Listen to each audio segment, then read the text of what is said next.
Uh, it is a privilege for me here to be in conversation with Rakshanda Jalil. Rakshanda actually defies labels. She is a writer of both fiction and non-fiction. She's a journalist, an essayist, a biographer, an editor, an anthologist, a critic, a literary historian. She has produced more than 30 books. And I say more than because this number keeps changing every 6 months. She's written some, she's edited others, Translating. oh yes, translator. She is a translator. Hear the bot. Yes, so I said anthologist, so I assumed that. Anyway, so that is Rakshanda. She is outspoken, yet gentle, courageous, yet her writing is never strident. Neither is her speaking. One of these labels, Rakshanda, sort of foxed me, literary historian. Now, what really is a literary historian? Do you write history in a literary way, or is it the history of literature, or is it a little bit of both, or neither of the two? Can you explain for us? Yeah, thank you. I think that's a good way to dive into this conversation, which is going to take us into many, many places. But imagine two streams, literature and history. And I need my hands for this. Imagine that intersection where those two, I think they can hear. They can hear? Those two Can you hear the streams back? meet. No, they can't. You will have to use. All right, I will not use my hands. But imagine that intersection where literature and history intersect. I like to tease out that space. I like to sort of explore that little intersection. For instance, Jallianwala Bagh, First World War, Second World War, partition, of course, there's so much been done. But a country like ours keep giving us opportunities, real life incidents. I want to see how that finds representation in literature. It could be fictional, it could be memoir, first person, biographies, autobiographies, whatever. So let's take Jallianwala Bagh. I put together this collection of writings, prose and poetry, and I wanted to see what was the response to Jallianwala Bagh and how did it differ from the professional historian's response. So it's a kind of a curiosity trip, you know. I don't have the skills of a historian. I studied English literature back in the day when I was at university. So the little history I know is largely self-taught, but I use that to understand how a real incident took place and was reflected, if that answers your question. It does. Thank you. And also literary historians sort of see their job, as it were, to join the dots. A text was written in 1936.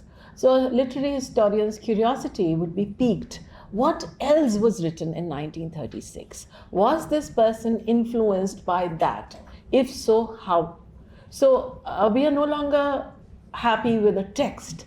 We seem to take a great deal of pleasure in excavating the context of a text. Now, coming to the book that we are discussing, Love in the Time of Hate. When we were talking before we came in, Rakshanda said, I hope this is not misunderstood to be a Valentine's Day book over here. So, but anyway, now this book is actually a collection of essays, 80 essays, that has a huge sweep.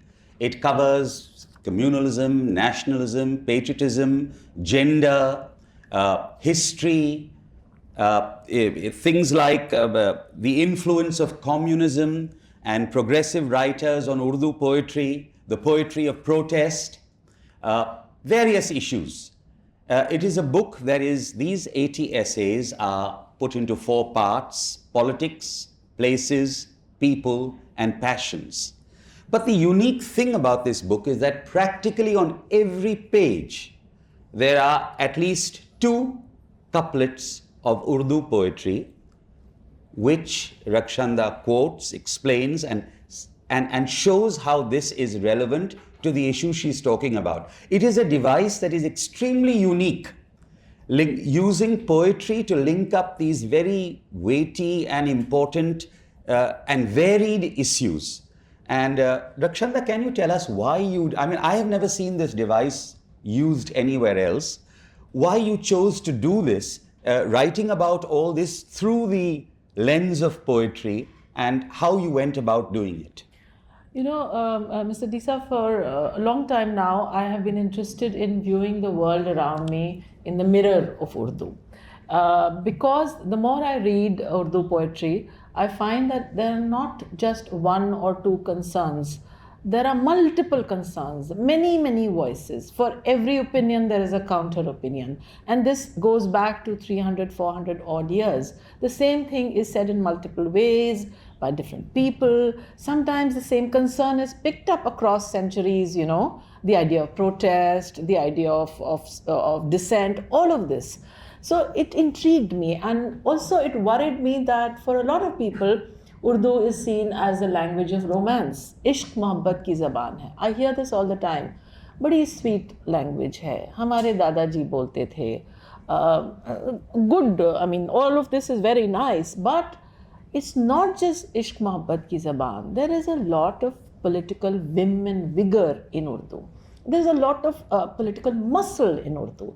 And these, some of the topics that you highlighted, yes, there is also all of that, but there is, you know, there's poetry on Pan, on the Himalayas, on some cities like Lucknow and Banaras, Delhi, Bombay. A lot beyond just Parwana and Shama. Yes, yes. So somewhere I think one of my concerns was I wanted to bust this stereotype that, you know, it's just about ishq, mohabbat, and so on. And that is maudlin, it's woebegone, there's a lot of, you know, sort of looking back. No, there is so much more to it. There's a lot of talking about the here and now. There are aspirations about the future.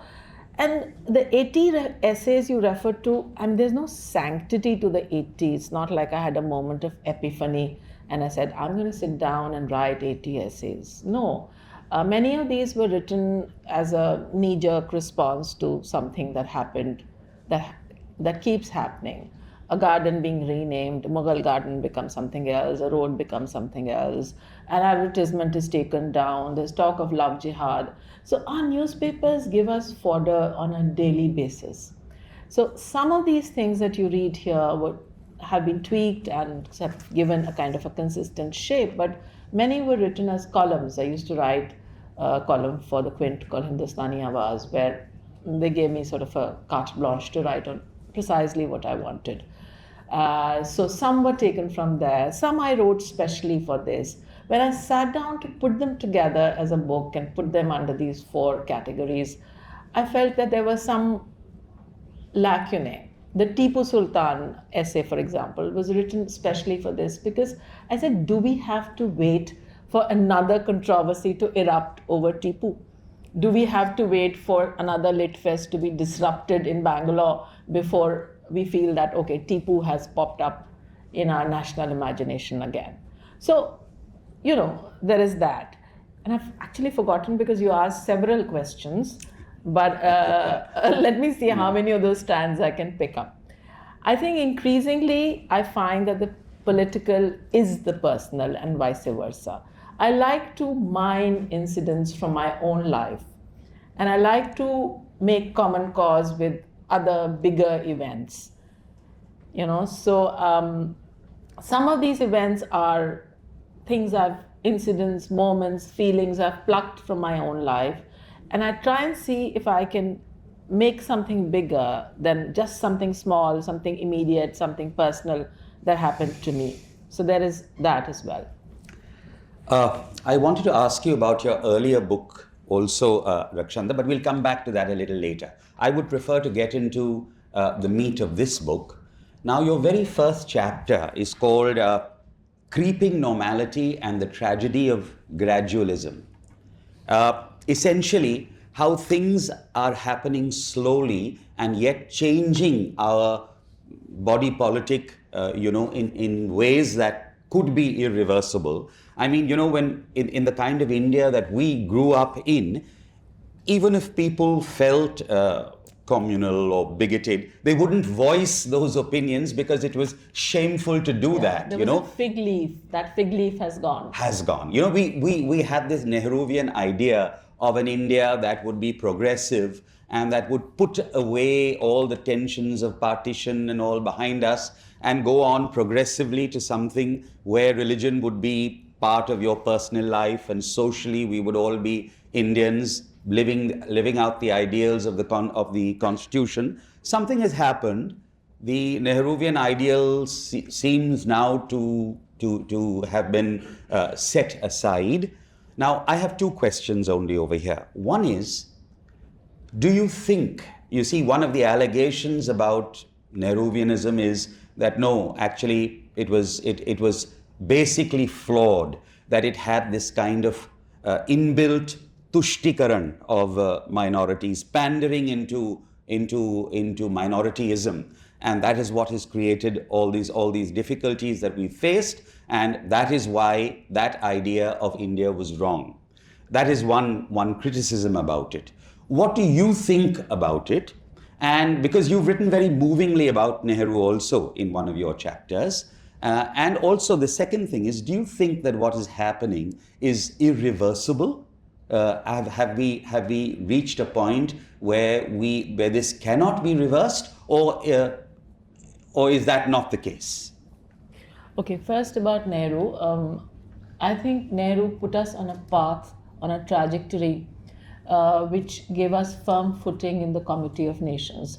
So many of our institutions today, whether it's the ICCR, the ICHR, the Sahitya Academy, you name it, was actually imagined, as it were, by Nehru, and he got people in place to set all of these things, to set these institutions in place. With hindsight, it's very easy to diss Nehru's vision, his so-called failure with the war with China and many other things. But I think under Nehru's stewardship, the early years of nation building, the call that Nehru made to the Indian people, I think that was amazing. When Nehru at the inauguration of the Bhakra Nangal Dam says, "Let the temples of modern India be the dams and the factories and the colleges and the universities." I think that's a tremendous call to a young nation, you know. So while it's very easy and it's very facile, and especially in the present dispensation, to diss everything that Nehru said or did or wore for that matter, but I think the kind of building blocks he put in place were remarkable. That's one thing. We started this little bit of the conversation by talking about creeping normality. If you permit, may I read a para from the first essay, which is called Creeping Normality and the Tragedy of Gradualism. I'll just read a para, but it'll give you a sense of essentially what I'm trying to say in this book. Creeping normality, also called gradualism or landscape amnesia, is a process by which a major change comes to be accepted as normal, even acceptable, if it happens slowly through small, often unnoticeable increments of change. A change that might otherwise be viewed as objectionable if it were to take place in a single step or a short period is seen as quite all right, as we living in the 21st century India can bear witness to the slow building horror some of us have felt over the decades. Slow, small, seemingly insignificant events, beginning with the countrywide Rath Yatra led by Mr. Advani in 1990, kept adding a layer of normal till we have reached the stage of the new normal, where blatant bigotry, barefaced communalism, and publicly aired prejudices are considered perfectly all right.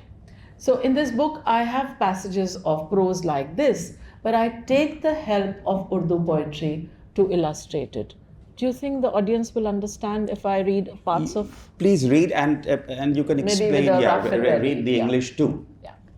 So, I mean, there are many, as he says, there are 2 to 3 Urdu verses on every page, but to illustrate what I'm saying through this prose passage, I quote a poet called Shaz Tamkanat, who says, "Abhi kyun kar kahun zere naqab, abhi kyun kar kahun zere naqab et surmagi kya hai, badalta hai zamane ka chalan ahista ahista." Why should I say what is under the grey veil? The ways of the world change slowly. So, as I say, for every point there is a counterpoint. So, if you have a point who's saying, no, no, no, things are all right, things beneath that veil of grayness is still okay, you will find somebody else who will take a completely divergent view. उठते जाते हैं दीदावर सभी आहिस्ता आहिस्ता, ये दुनिया मोतबर लोगों से खाली होती जाती है. This is a modern poet, Atiq Asar, who's saying all the connoisseurs, and by connoisseurs it's not just good taste, but people who could have shown us the way, all the connoisseurs leave one by one, and the world empties of wise men slowly, slowly. Wow. You have a chapter called Har Dil Tiranga, the tricolor in every heart. You know, we have this national campaign, Har Ghar Tiranga, where we were supposed to hoist flags, national flags in every house. So one of the chapters you have is Har Dil Tiranga, and you talk about how, you know, in that you mentioned when you went on Hajj in 2012, and you saw the Indian flag hoisted above the Indian camp in that, in those tents outside Mecca, your heart swelled with pride. Now tell me, I don't know whether you have been asked this question, but I know many Muslims are, many other people from other communities too are. Are you a Muslim Indian or an Indian Muslim, whatever that may mean, or are you a Muslim first or an Indian first? How would you respond to such a question? Am I a daughter first? Am I a mother first? Am I a sister first? Am I a friend first? Who am I? Who are you? I have no answer. Touché. I have to be ready with my next question. So, you've written a lot. There are at least 3 or 4 of your essays relate to gender, you know, gender issues. One of them is called What Men Would Want Women to Wear and Why. You also have one, I think, on Iran and the politics of the hijab. Now, you see, you have this question asked of people. If in Iran, if the Kurdish woman was, killed in police custody for not wearing the hijab, you cheer that. You yourself don't use a hijab or a burqa or, chador or whatever. And yet, on the one hand, if a state government in India is, making a rule that women cannot wear the hijab, like in Karnataka, you oppose that. So, is this not a kind of a dual approach to the same issue? How would you respond to this? Yeah. I'm personally deeply offended by the hijab and especially the all-enveloping black garment that women are required to wear in some parts of the world.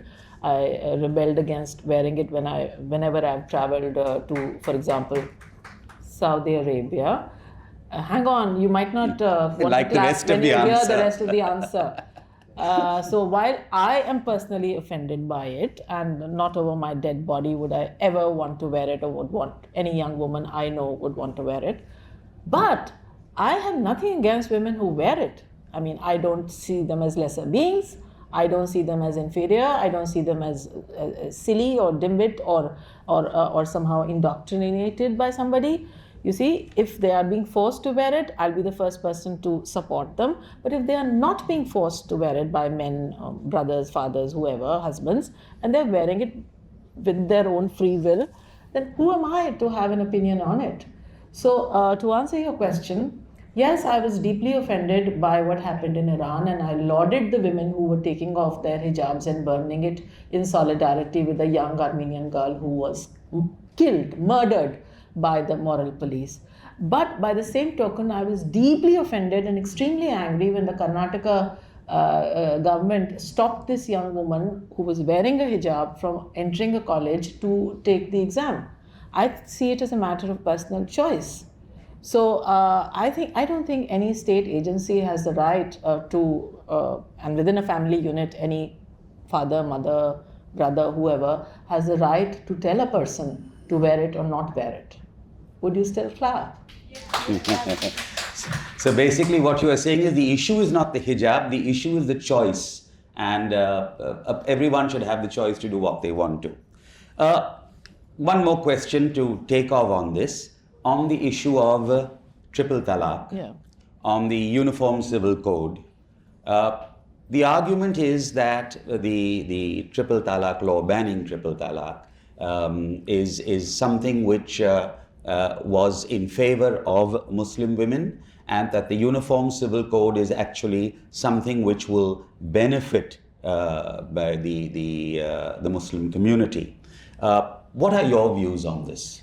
I think the idea of talaq in itself is a very favorable and just one for women. I think the clause should be there in all nikahnamas. Every now and then, the Muslim community has been, at least in my living memory, been making these noises about a model nikahnama, which must have a hakke talaq, the right to give divorce, and the right to take divorce, that must also rest with the woman. Somehow or the other, the various groups that were involved in this never got around to it. I would have been that much happier as a Muslim, as a practicing Muslim. I would have been that much happier if this so-called reform had come from within the community. What I didn't like was the manner in which the triple talaq, while I am all for triple talaq, what I didn't like was the manner All for in banning which, triple talaq, you mean? yeah, sorry, I'm sorry, of course. The manner in which it was forced through and the chest thumping that followed in its immediate aftermath. There was a kind of a majoritarian muscle flexing that said, what a backward community, and look what a big gift we have given to Muslim women. I wish this gift had come from the Muslim community itself. I think that would have been so much better, and I wish it had come 30, 40 years ago when this movement, I remember, at first, I was a young woman when I recall the various activist groups working on this had raised the subject of a model nikahnama, and I think that was the time that the Muslim community allowed to slip through their fingers, and I think that was the right time when this should have been incorporated.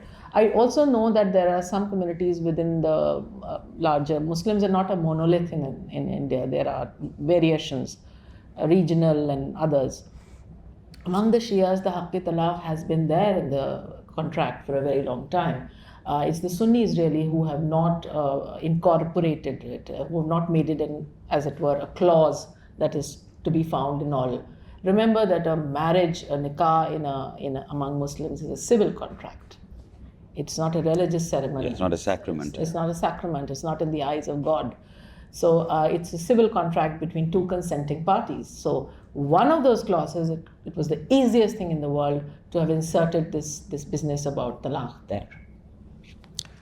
Thank you for being so frank about that.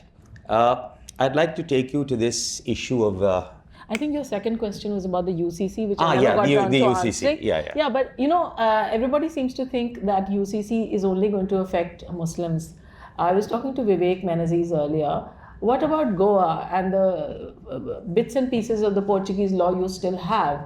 How will the UCC and this whole steamroller that we are talking about, this juggernaut that is going to roll over our lives, how is it going to affect other communities? So before there is this valorization of UCC, before there is this triumphal, cries of what a great victory this is, let us do some introspection and understand how communities across India, not just Muslims, are going to be affected by UCC, and then let us take an informed position on it. What will happen to your what? We have common civil code. Yeah. So So what about the commons, for example? I don't know much about the Portuguese law, but from the little I know, I'm still to have a conversation that Vivek is going to facilitate for me later today with a lawyer who looks at. Okay. So I look forward to that conversation with him. I want to understand how, for example, the commons and others, how does the UCC affect that, if at all? No, and one big glaring shortcoming in Uttarakhand UCC is the initial argument was that the UCC is important because it has to be uniform for every citizen, irrespective of of religion or caste or whatever. Yet the UCC in Uttarakhand now keeps the tribals out. Yeah. So again, that argument again falls, falls on its face. So- though there are sufficient reason to keep them out, but then that argument that no, you must have a code which is common to every citizen. Well, Yeah, that's so another much issue. like the triple talaq, the seemingly benign intent behind it therefore becomes suspect. Yeah, become suspect. True. I'd like to take you back to, you mentioned renaming, renaming the Mughal gardens as Amrit Udyan and Mughal Sarai as Deen Dayal Nagar. And so much of this renaming is going on. Now, there are two kinds of renaming. One is when you go back to original names. Yeah. But there is another kind of renaming where you change original names to contemporary names. And that also sometimes on a kind of a concocted history. Now, in some ways, this does violence to heritage, no?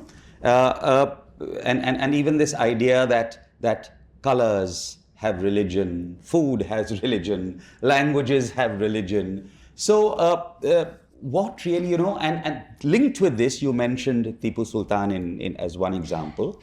Also, our inability of Indians to accept heroes, historical heroes, in shades of grey. We want our heroes to either be saints or monsters.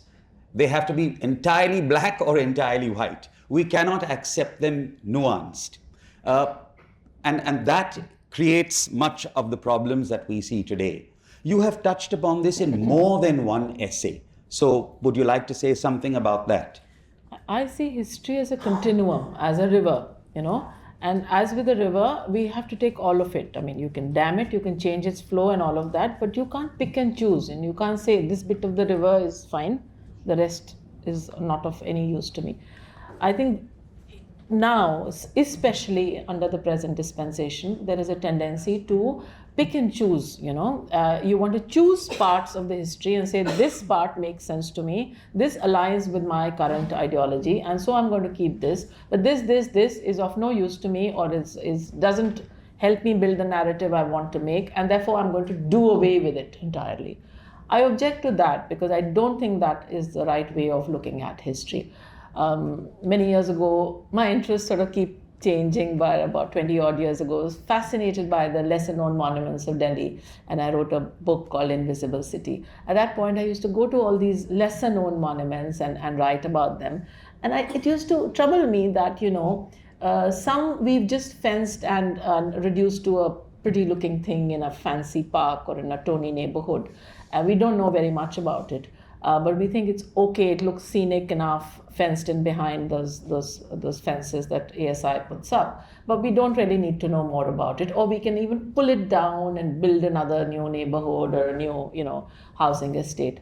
I think I remember my outrage started with that initial interest in history, that's not the right approach. You can't say, oh, these Kotlas actually only ruled for 5 years. How does it make any difference to the larger scheme of things?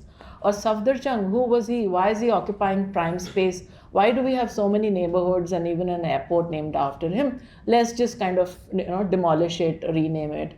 I don't think that's the right approach to history. Safdarjung may have then set up a dynasty in Awadh, then his descendants may have moved on from Delhi, but that doesn't take away from the fact that here he is with a large mausoleum right here. So whether it's parks or railway stations or what have you, I think this pick and choose approach, and you talked about heroes, that's the other thing. Increasingly for the past 10, 20 years, there is a very carefully crafted hierarchy of heroes. We have decided that we want to start with so-and-so and work our way down in ABC, you see. So, and in the business, we concoct stories. For example, Savarkar coming out of the Andaman cellular jail on a bird to visit his home. Now, I realize Savarkar is hugely adored in parts of Maharashtra, maybe right up till Goa. But the fact is that the very idea of building a narrative which defies sense, that he would escape from the cellular jail on a bird and visit his home, all of this doesn't make sense. And this how do I say this politely? Savarkar did write very many petitions asking to be released. This desire to deny that, something that is there in the archives, something that is there in black and white, this sort of denial and a counter argument and building another narrative is troubling for me. Yeah, I suppose this pick and choose is also there because in the case of Netaji Subhash Chandra Bose and Shahid Bhagat Singh, both of whom are lionized as great patriots as they were, but people just don't talk about the fact that they were both agnostics and perhaps atheists, I mean, that is just not even mentioned. And Anyway, for every argument, there is a counter argument. So I think we are also becoming a nation of whatabouters. So instead of taking an argument head on and then seeing it through to its logical culmination with agreements and disagreements, which is the civilized way of going about things, I think what we now do is we have a what about argument. And that, I think, is, as a nation, as a people, it's going to dilute our ability for logical thinking in the long term. Now, to move to the international sphere, Rakshanda, you have an essay about Bangladesh. Yes. Written clearly before the current events. You see, that essay, I'm certain it was because your book was published before the current events. Yeah. What is your view? I mean, Bangladesh was doing, to all intents and purposes, all the social indicators were even better than those in India, whether it was, child mortality. Women in the workforce. Women in the workforce, huge number. And I myself traveled in the rural areas of Bangladesh a few years ago. And the participation of women in the panchayats, in the villages, was amazing. Much more than in India. And but now we've seen this sudden turn that happened, which seems to have shocked everyone and particularly dismayed India. But and happening in Bangladesh, but also happening across the world, this lurch to the right, whether it's in America or in Europe, in France, in Germany. What are your views on this, and particularly about Bangladesh, because you also write for newspapers there and in Nepal and other places. How do you explain this? How do you, this huge? I mean, I can understand being upset with Sheikh Hasina, but even razing Mujibur Rahman's house to the ground, vandalizing it completely. So what? Yeah. How would you explain it? I'm no political scientist. I have no answer for that. I'm just a student of literature. If you permit, may I read a poem which may or may not have an answer for what you're saying? This was written in 1952. Bangladesh was still East Pakistan. It was written by an Urdu-speaking Bangla poet. Noori, his name was. And I came across it by sheer chance. I've used it not in the essay on Bangladesh, but in the one on gradual change. The poem is called Mohenjo-daro. It's not very difficult. If you permit, I'll read the Urdu and then the translation. Would that be all right? Yeah. हो सकता है कोई तूफान, हो सकता है कोई दरिया, हो सकता है कोई फाते, one who does fateh, kind of a vanquisher. हो सकता है कोई लुटेरा, शहर तमद्दुन धूल के नीचे बोली भाषा, और इसे तारीख नवीस लोग कहें मुर्दों का टीला. कोई वबा तो फूटी होगी, कोई बला तो टूटी होगी, मेरे शहर के रहने वालों, अपनी पोथी, अपनी गीता, अपनी अपनी लोक कथाएं, अपनी अपनी गीती माला, अपना अपना हर्फ तहज्जी, अपनी अपनी बोली भाषा, पत्ते पत्थर पोस्ते पेपरस, तंबे लोहे पर लिख रखना, वही वबा फिर फूटी है, वही बला फिर टूटी है. He's invoking Mohenjo-daro, Mound of the Dead, and he's saying it could have been a storm or a river or a vanquisher or a plunderer. that buried an entire civilization under a mound of dirt. Languages and dialects under a mound of dirt. Today, the historians call it the mound of the dead. Perhaps an epidemic broke out, or a calamity fell upon it. O people of my city, hold on to your Gita and Pothi, your folk tales and fables, your songs and ballads, your letters of the alphabet, your languages and dialects. Inscribe them on copper and iron and on leaves, stones, skin, and papyrus. That same epidemic has broken out again. That same calamity has befallen. Now, this was written in 52. He is cautioning his people that what did it take for Mohenjo-daro to become a mound of the dead? You know, so I think throughout this book I use poetry and poets because I see them as people who are, they're not prophets. A poet is not a prophet. A poet is just somebody who understands a reality and interprets it for you and can hold out cautionary tales for you, such as this, for example, this Mohenjo-daro, this poem. So written in 52, I think it is telling the people of Bangladesh to hold on to their past. And I think what is happening in Bangladesh is that there are just too many too many people stirring the plot. There is funds. I happened to travel once through Bangladesh on Asia Foundation project, and they took us deep into the countryside. We spoke to the imams of the smaller madrasas, to the mosques. We asked them what they were doing, what they were teaching in the khutbahs.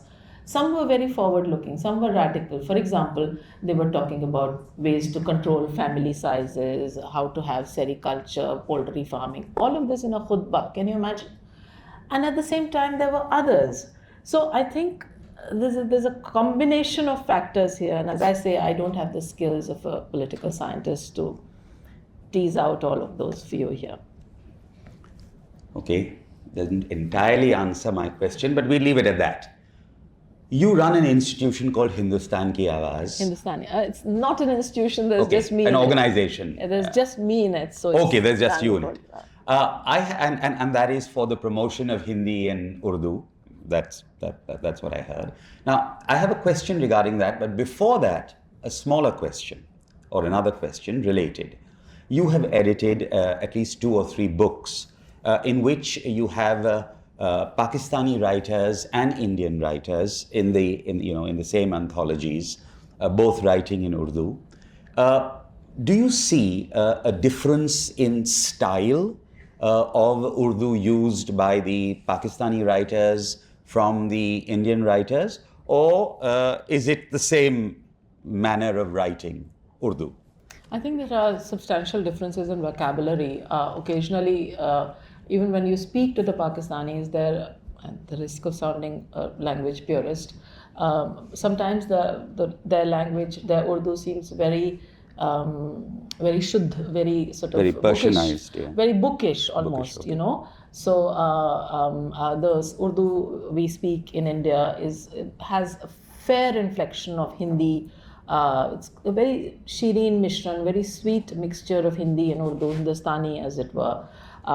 So yeah, I think it's a question largely of vocabulary and some concerns which are different, such as maybe more about honor killing or a brother and sister being married to each other, things like that.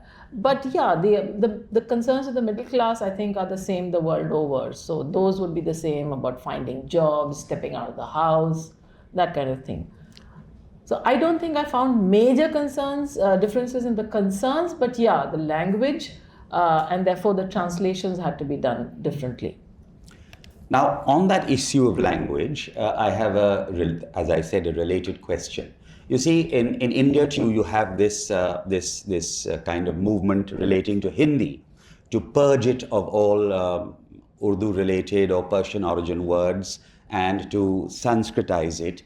Now, to be honest, that kind of Hindi also has its own beauty. You know, the kind of Hindi, for example, you heard in the Ramayan serial or the Mahabharat serial, it has its own beauty. Which was coined, by the way, by Rahi Masum Raza. Let's never Okay, forget. okay. The Pitashri and everything was all coined by the writer Rahi Masum Raza. Okay. And much of what all of the dialogue for Samay, you know, was all written in that register by a script writer from UP living in Mumbai.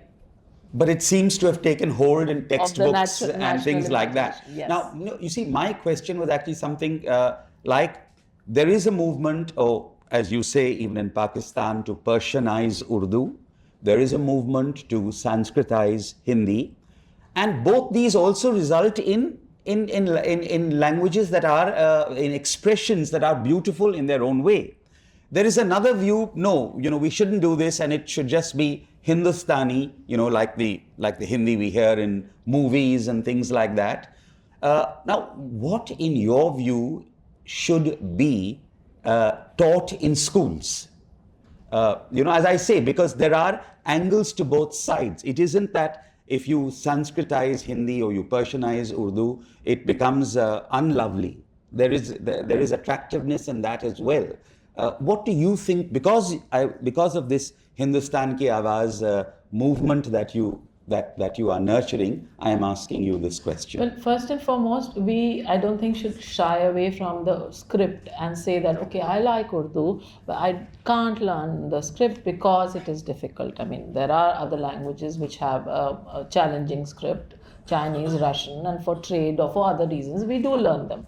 So why do we have a plan B where Urdu is concerned, that we will show our interest in Urdu, we will support Urdu, but we will read it in Devanagari. That I don't fully understand. You know, if you are sufficiently invested in a language, take the trouble to learn its script too. That is one thing.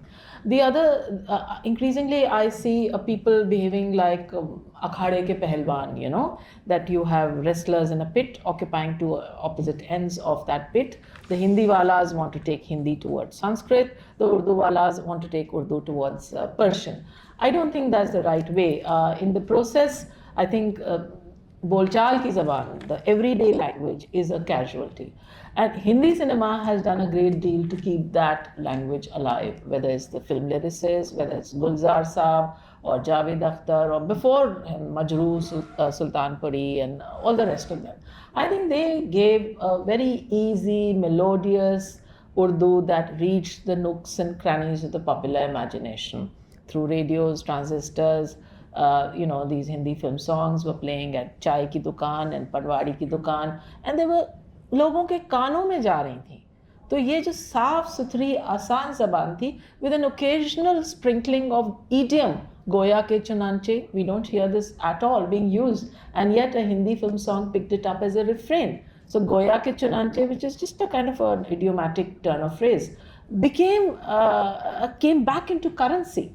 So I think cinema can do a great deal to bring back words into currency, to make words more accessible, to enlarge the scope of any language.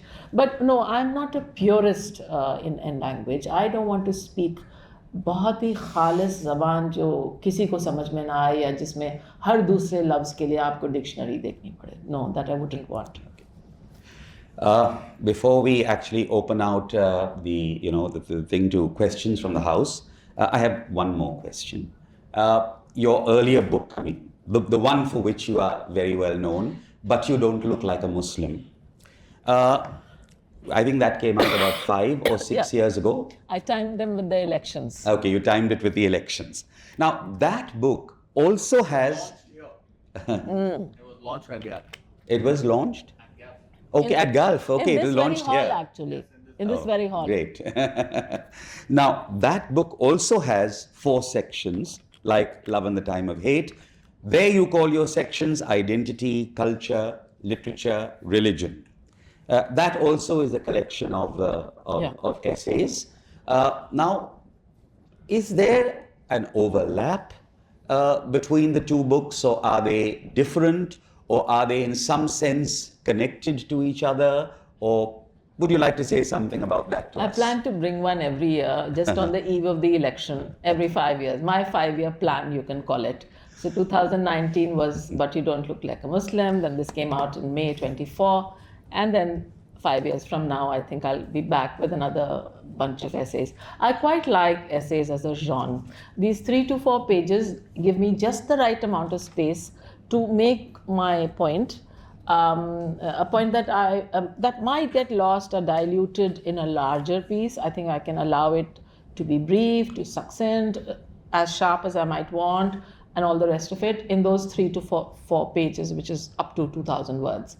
Also, I think readers may or may not have the time and the patience to read a book from cover to cover. A book like this is not required to be read from cover to cover. You can dip into it, you can read it as much or as little as you want, and then put it away and then pick it up again, and you won't lose the thread of any argument, you know.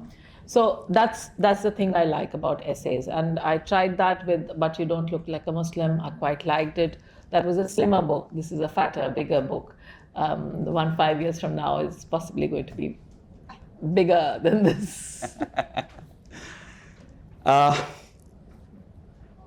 You know, you in your summation of your book, you talk about these 4 ideals: azadi, barabari, waqar, and hukuk. You know, freedom, equality, dignity, and rights. What do you think poetry and literature in today's atmosphere can do to secure these more strongly?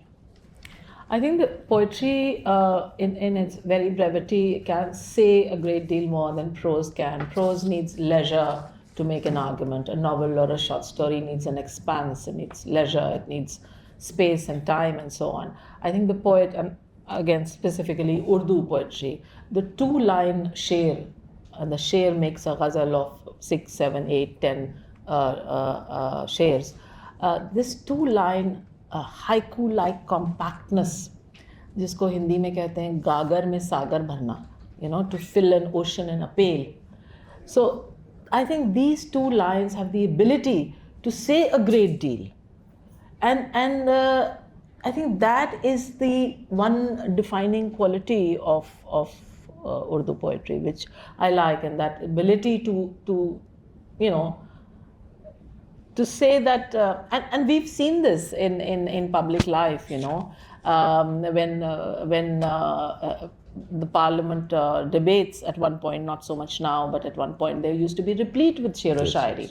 The wit and the repartee between on the floor of the house was peppered with sher o shairi. Rakesh Sharma, the India's astronaut, goes up on stage, and all of us saw on Doordarshan Mrs. Gandhi asking him, "वहाँ से भारत कैसा दिखता है?" And back comes the answer, "सारे जहाँ से अच्छा हिंदुस्तान हमारा." So you don't need to say a great deal. You just use that little fragment to make your point. Since you spoke about Sare Jahan Se Acha, you also have an essay on Iqbal the poet we love to hate, because of his support for the idea of Pakistan. Today, an FIR can be filed against you if you allow this to be sung in a public space, as has happened in Bareilly and Pilibhit. But Sare Jahan Se Acha? Yes, that's what I talk about here. So this school principal and the headmaster, we have very little time left. Someone's holding. Now questions. 10 minutes more. Yeah. Okay, so you can finish. Finish. No, so as I talk about here, the much of this is actually inspired by newspaper reports, and in a footnote I always give the report that has triggered this essay. So in 2 instances, in a school in Bareilly and a school in Pilibhit, the headmaster and the person in charge of the school assembly, in both instances, FIRs were filed against them because they allowed Iqbal's poems to be sung in the school choir. And I compare this to my childhood. I went to a school called Delhi Public School in Delhi, which Iqbal was very much part of the school choir. So we grew up singing Sare Jahan Se Acha Hindustan Hamara, and it was perfectly all right. It was kosher to do that. Thank you. So we invite questions from the audience. Anyone, can you please give a mic over here, please? Yeah. A mic. And friends. Yeah, share the mic. Or you can use this. Oh, I have. You have a mic. Sorry. Please introduce yourself. Good question. Hello, I'm Sumaya. Nice to meet you. So when we talk about creeping normality, as you call it, we see a lot of indifference in today's times. Like I remember a lot of years back when I was in the 9th or the 10th, and there was a lot of stuff going on. There were riots, before that CA protests, and it used to make me so angry. Like every day, I used to write articles, not always that I should put out. Sometimes I used to put out on youth platforms and all of that. But it used to make me really angry. And as I grew up, that sort of anger got diluted. And I see that in a lot of my contemporaries as well. Like things do not affect people anymore. Also, things like citizen-led movements. Before, we had people who actually, like common people, actually stood up for things that they thought were being done that were wrong to democracy and to people as themselves. But that just does not happen anymore. Like in Goa as well, we had the protest against becoming a part of Maharashtra where people actually stood up for themselves. But nobody really stands up for themselves anymore. And yeah, and what I want to ask is this sort of indifference that is coming in. When does it happen that people are getting affected and it reaches a sort of boiling point and somebody actually speaks up? Well, my blessing to you is may the anger never leave you. Because I think to be angry, for a young person to be angry is very important. It'll be a sad day if young people are blasé and blithe about everything and content with the world around them. I think abhi nahi aap gussa hongi to aap kab gussa hongi. So it's important, and I'm very happy to hear that things around you trouble you to the extent. But I wish I had a clear answer or a formulaic answer to give to you. But yeah, I think in your society, in your school, in the world you live in, to have arguments, to have conversations, to call out the elephant in the room. If your views are different from your parents or your peers or your elders, why not have a conversation instead of burying it? I would urge young people to call out every elephant that they spot in any room, to call out bigotry if they are able to spot it. I think that's the only way forward, not by staying silent, but by talking about it. And also, how many homes of families different from your own have you visited? When you go to people's homes, you see them for who they are rather than how they are perceived for you by others. So if you were to have more first-hand experiences rather than to go by experiences and impressions that have been passed on to you by others, that might be the way forward. One here. Yeah, Neera. I recently visited the Kumbh Mela, and it was valuable text, and it's the resurgence of Hindu identity. It was very obvious.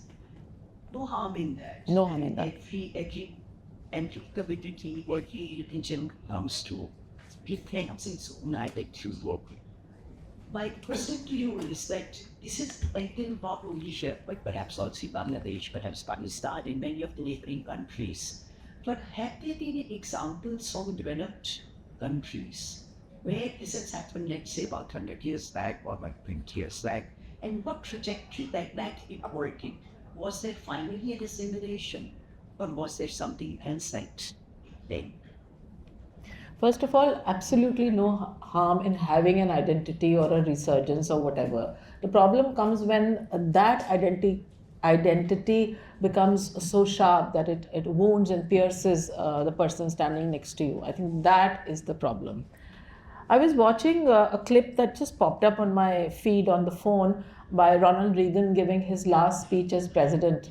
And in that he says, anywhere else in the country where you go, you are a Japanese, a Mexican, a Spaniard, and so on. Here, America is the only country, and he's talking of all those years ago, not Trump's America, but all those years ago. When was he exiting as president? Early 80s. Yeah, a long time ago. So he's saying America is the only country where you may come from anywhere else, but once you're here, you are an American, right? Now, I think that kind of, I see that as a way of answering your question, that if you were to have your identity and also a larger identity that doesn't threaten or wound or hurt other identities within your ecosystem, I think that possibly is, but maybe too ideal in the world we live in. Not just in India, the world over. We're going to, because we have to finish, we're going to take both the questions. 2 questions here and then we can finish. You take both. We'll take both the questions together and you can answer And them I'm together. pretty much around. Should you at any Yeah. point want to come by, have a coffee with me? Yeah. This- Meru, ask your question and Wiseman will ask his. So this is in the spirit of the first question. You know, poetry was extremely passionate against colonialism. And even when Bahadur Shah Zafar was being troubled and then ours, and which caused then which led to the revolutionary poetry again, so which was part of the freedom struggle.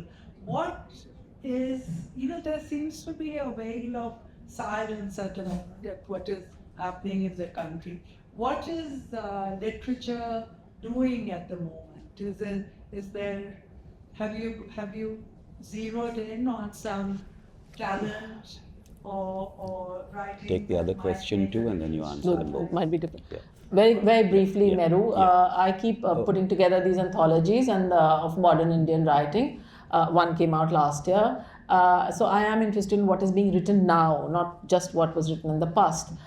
It troubles me that there is a political correctness. There is a sort of a veneer of, oh, it might offend somebody, or maybe more pragmatic reasons that I'll be denied an award and this and that. So the present crop of Urdu writers, I'm speaking here specifically of Urdu because for the past few years my work is increasingly within that framework. I find the present crop of Urdu writers are that much more conscious of how they are framing their argument and so on. You compare a modern writer with, let's say, a Manto or a Krishan Chandra who calling a spade. I think that is not happening. That's never good for any sehatmand adab. Wiseman, ask it. I'm Wiseman Pinto. I thought you mean wise man, wise. And then- I thought that's sorry. discussed about Savarkar. That is why I'm going to talk about it and ask your opinion. Now, last few days, I've heard a lot of interviews which are really very brilliant. The book written by Arun Shori on Savarkar. He calls him only Savarkar, the new icon, not Veer. Not Veer. Savarkar, exactly. So I've heard interviews with Barka Dutt and Arun Shori, Karan Tappal and Arun Shori. They're just brilliant. And for the quaint, Veer Sangvi. Now, and it shows a lot of falsehood, duplicity, etc. That is what you can understand from this. What are your views on it? And the present, a lot of our people who are leading us or administering us have this. What are your views on this? What? What can I say? I think I've said it already that there is this crafted, very meticulously planned hierarchy of heroes that are present historians, public intellectuals, people who matter, people who write these narrativizing history sort of books. I think that is where we are seeing this refashioning of history, crafting new heroes, adding appendices such as Veer in this instance to Savarkar. So it's part of a larger nation building project. Thank you, Rakshanda, for being so frank, forthright in your answers. Very engaging session. I'm sure all of us have enjoyed it. Thank you so much. Thank you very much. Thank you, Gino.